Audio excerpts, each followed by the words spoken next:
জীবে প্রেম করে যে জন সেই জন সেবিছে ঈশ্বর। রামায়ণে হনুমান হলেন রামের পরম ভক্ত, শক্তি, ভক্তি ও বুদ্ধির প্রতীক এবং পবনদেবের পুত্র।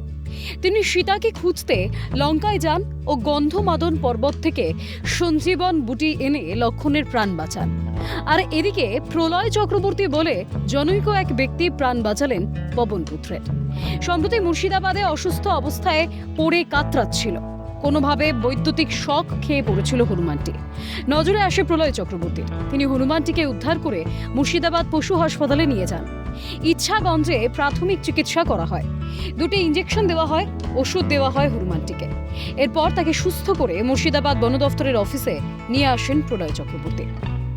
সত্যজিৎ মুখোপাধ্যায়ের রিপোর্ট, ক্যালকাটা নিউজ।